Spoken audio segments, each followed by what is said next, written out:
Halo, selamat datang teman-teman. Selamat datang di channel Don Pras, share kabar baik.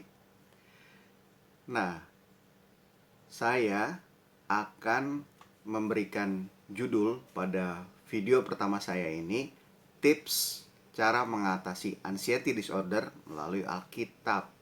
Kabar baiknya nih teman-teman, bahwa anxiety disorder bisa disembuhkan melalui Alkitab. Jadi Anda nggak usah tergantung lagi dengan antidepresan dan bisa beraktivitas normal kembali. Saya akan mulai dengan apa yang saya alami. Oke? Jadi pada tahun 2019 saya itu sedang bermain sepak bola.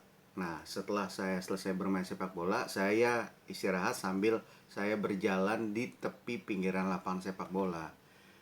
Nah, ketika itu tuh saya ingat tiba-tiba di dada kanan saya rasanya nggak enak gitu loh, kayak ada sesuatu yang kayak kayak apa ya, kayak menusuk gitu. Tapi saya bilang aneh banget, saya belum pernah rasa seperti ini.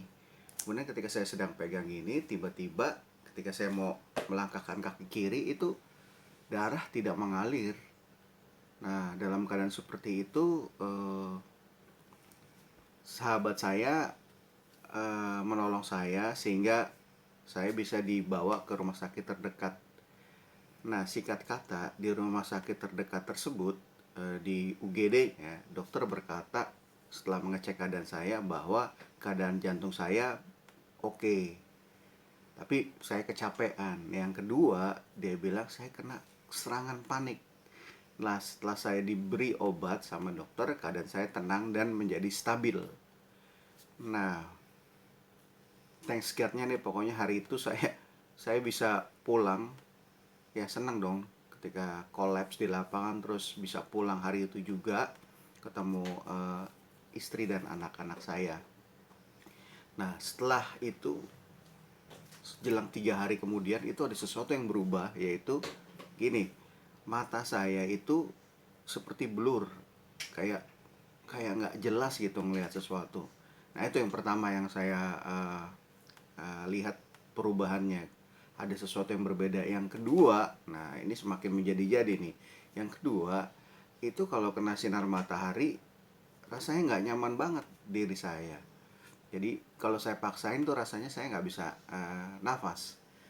Nah, dalam keadaan itu saya jadi bingung apa yang terjadi. Mungkin teman-teman anxiety disorder yang mengalami apa namanya, gejala yang hampir mirip-mirip ya. Kemudian ketiga, saya nggak bisa apa namanya, makan nggak teratur. Terus misalnya kalau dengar sesuatu tuh kayaknya misalnya cerita tentang problem, itu problemnya hanging di kepala saya gitu. Jadi aneh banget gitu. Terus kayak nggak bisa fokus. Jadi kalau ngomong susah itu rasanya langsung derdek gitu loh, kayaknya di dada tuh kayak ada sesuatu yang kayak dek dek gitu. Itu kayak sensasi ya, kayak sesuatu yang eh, seperti kayaknya normal, tetapi buat saya itu kayaknya misalnya darahnya mengalir cepat gitu. Itu teman-teman anxiety disorder tahu lah ya. Nah, kemudian saya apa membicarakan itu ke istri dan mama saya, karena mama saya itu punya pengalaman ketika papa saya kena pasca stroke itu mengalami gangguan cemas. Nah, dari mama itu saya tahu bahwa saya dianjurkan untuk ke dokter psikiater. Nah, teman-teman, bagi teman-teman yang ke dokter psikiater secara rutin, tetap dilakukan ya. Kenapa? Karena dokter psikiater adalah dokter yang mumpuni di bidangnya untuk menolong saudara-saudara untuk pada proses penyembuhan ya. Nah, ketika saya ada di dokter itu, dokter psikiater berkata setelah mengadakan apa ya, biasa kan dokter tanya kan ya, kenapa kejadiannya, bagaimana bagaimana, dan dokter mengatakan bahwa saya didiagnosa di GAD. GAD artinya Generalized Anxiety Disorder. yang artinya gangguan kecemasan secara menyeluruh. Wow, setelah dengar itu adalah istilah baru buat saya ya. Kemudian saya berkata sama dokter, ya dok, saya pengen sembuh. Metode apa saja yang bisa digunakan untuk proses penyembuhan yang saya alami itu? Dokter mengatakan ada metode olahraga ringan, refreshing, jangan berpikir ribet. Dokter berkata iya, karena saya pernah tinggal lama di luar negeri, 23 tahun. Ternyata adjustnya, adaptasinya juga nggak semudah seperti kebanyakan orang yang mungkin ya saya salah satunya yang mengalami berbagai hal yang berbeda ya, karena ada juga namanya penyesuaian eh, kebiasaan kebiasaan-kebiasaan yang sudah lama saya lakukan di Belanda. Seperti itu, waktu itu saya lama tinggal di sana. Nah, ketika saya tahu, oh ternyata metodenya tadi seperti saya katakan, olahraga, berpikir jernih, terus mendengar musik yang indah, dan agama, kembali ke agama. Nah, saya pikir, wah, yang agama ini menarik. Kenapa? Karena dalam hal kerohanian saya paham. Karena saya mengalami perjumpaan dengan Tuhan itu pada umur 23 tahun. Nah, saya juga sudah ditahbiskan 2008 sebagai seorang pendeta muda. Jadi buat saya back to basic, kembali kepada Tuhan untuk mengevaluasi lagi. Nah, buat teman-teman yang mengalami anxiety disorder, apapun status Anda, jangan kecil hati, jangan terasa terintimidasi, karena itu bisa terjadi kepada siapa aja. Atau mungkin yang Anda sembunyikan sekarang, Anda merasa Anda tidak percaya diri karena buat orang luar penyakit seperti yang dialami anxiety disorder atau yang pernah saya alami itu ada penyakit yang ya memang sulit untuk diceritakan kepada orang yang normal. Tetapi tenanglah, ada keluarga Anda yang mensupport Anda, kekasih Anda yang mensupport Anda, teman-teman baik Anda yang mendukung Anda untuk bisa beraktivitas normal kembali. Jadi setelah mendengar itu saya mengambil keputusan, ya saya back to basic gitu. Walaupun saudara tahu bahwa tidak mudah ya untuk berkonsentrasi gitu, untuk membaca pun waktu itu saya blur ya. Jadi saya kebanyakan mendengar. Nah, setelah dari bulan ke bulan, tiba-tiba udah 6 bulan dan keadaan saya masih sama. Ketika saya panik, saya mencegah hal itu dan saya meminum obat antidepresan tersebut.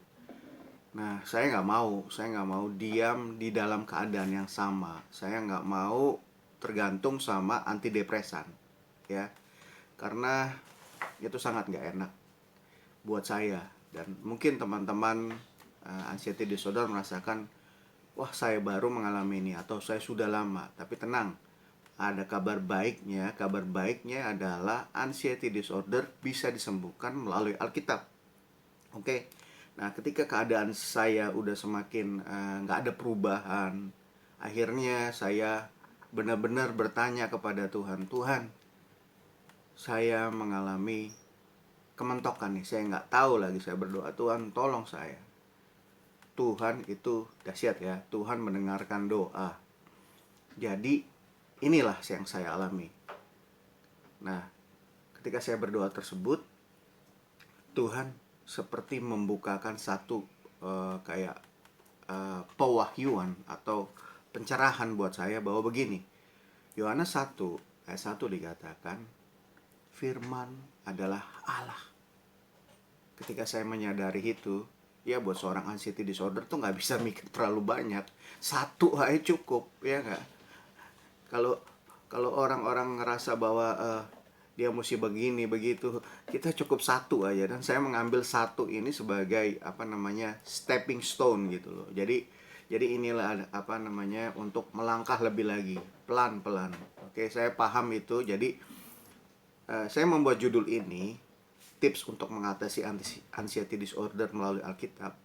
Saya akan menemani Bapak Ibu Saudara yang mengalami anxiety disorder secara pelan-pelan, secara step by step, sehingga Bapak Ibu Saudara bisa setidaknya mengambil informasi ini atau welcome untuk mengaplikasikannya. Nah, buat teman-teman yang bukan Kristiani, mungkin ada info manfaat yang bisa juga Anda cermati, sehingga juga ya you are welcome lah. Mohon maaf karena saya seorang Kristiani, saya kembali lagi seperti yang dokter psikiater katakan bahwa saya menggunakan metode agama, artinya meditasi tentang firman Tuhan, seperti itu. Tapi you are welcome gitu loh. Nah, setelah saya dapat itu Yohanes 1 ayat 1, saya sederhanakan lagi diri saya. Iya ya, semua kan dari Tuhan. Nah, semakin saya berpikir tentang Yohanes 1 ayat 1, firman itu adalah Allah. Nah, semakin saya mulai merefleksi diri lagi. Jadi gini refleksinya. Tuhan itu sumber sukacita, sumber mujizat. Nah, semua sumber itu gitu loh. Jadi ketika saya membaca firman Tuhan, nah waktu itu kan nggak bisa membaca, jadi saya dengar. Ada tuh ada sekarang kan aplikasi YouVersion ya, yang bisa ngedengar juga firman Tuhan ya. Saya mulai ngedengar firman Tuhan. Saya mulai meresapi lagi firman Tuhan. Walaupun hal-hal rohani sudah sering saya dengar, tetapi buat penyakit seperti ini, anxiety disorder, saya perlu sesuatu yang baru dari Tuhan, suatu strategi baru untuk mengalami proses kesembuhan secara signifikan, ya kan? Seperti inilah yang saudara rindukan kan? Saudara mau bahwa saudara lepas dalam dalam hal yang kita alami ini gitu loh. Nah, ketika saya tahu satu, bahwa firman itu adalah Allah, saya mulai timbul rasa, iya ya, ketika saya baca firman, ketika saya mengerti tentang firman, maka ada sesuatu yang Tuhan taruh di hati saya yang akan mengubah diri saya, yaitu kehidupannya dia sendiri, ya kan? Dia kan sowe, kehidupan yang menghidupi. Jadi pikiran yang ruwet, hati yang tidak terkontrol emosinya, itu pasti akan mengalami satu perubahan. Nah, buat video pertama kali ini, pertama adalah kita kembali kepada Tuhan yang firman-Nya adalah hidup.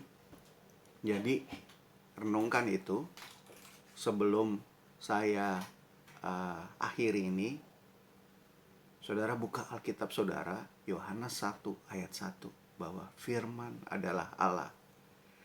Jadi ketika kita butuh satu hal yang pasti untuk menapak, istilahnya ya, kan ini keadaan kita seperti kayak kita napak tapi kayaknya jeblos gitu ya, ada di sumur yang paling dalam, ya kan? Kita coba try to reach something, untuk pull up lagi, untuk naik lagi. Nah, firman Allah itu menolong kita. Itu pertama. Yang kedua, saudara perlu sadari bahwa Tuhan itu gak pengen kita dalam keadaan sakit. Gak ada tuh istilahnya ini adalah proses kehidupan, sakit. Enggak. Sakit itu bukan dari Tuhan. Sakit itu dari iblis yang coba mengganggu kebiasaan normal kita. Kalau kita berdiam diri dan menerima keadaan kita akan gak kemana-mana. Nah, pertama kali saya tahu bahwa Tuhan itu menginginkan kita selalu sehat. Itu membuat saya, wow, stepping stone, landasan saya tentang firman ini semakin kayak firm bahwa yes, di firman Tuhan adalah jawabannya. Nah, semakin saya percaya diri untuk hal itu, semakin saya tumbuh satu rasa gairah baru. Nah, ini gairah baru itu penting. Jadi untuk video pertama ini, yakinlah bahwa firman itu Allah. Jika kita kembali kepada firman, maka akan ada gairah baru dalam diri kita. Ya teman-teman, nanti di video kedua saya akan share tentang mengenal diri kita sendiri. Nah, ketika kita pertama tadi Yohanes 1 ayat 1, dan yang kedua kita mengenal diri kita sebagaimana Tuhan memandang diri kita, itu pasti akan terjadi perubahan yang saudara lihat. Gak usah terintimidasi ketika saudara mendengarkan video ini masih masih minum antidepresan, masih rasa gak nyaman. Gak apa-apa, Tuhan itu ada bersama kita. Nah, di video kedua nanti saya akan ceritakan Tuhan itu ada. Di mana kalau dia ada di saat gua ngalamin anxiety disorder, ya kan? Yang kedua, apa Yesus memandang gua apa ketika gua lagi down, ketika gue lagi kacau semuanya, di mana dia bertahun-tahun gitu loh. Itu yang akan saya bicarakan kepada Anda di video kedua, tentang mengenali diri Anda di dalam Tuhan. Nah, semoga video pertama ini bisa membuat saudara seperti ada gairah baru. Yes, memang Tuhan itu sumbernya gitu loh. Firman Tuhan yang saya baca atau saya dengar ya, itu membuat satu gairah dan dobrakan baru. Nah, tetap semangat, dan nantikan saya di video kedua ya. Saya akan cerita mengenal diri Anda seperti Tuhan memandang diri Anda. Oke? Tetap semangat, tetap optimis, dan salam sehat.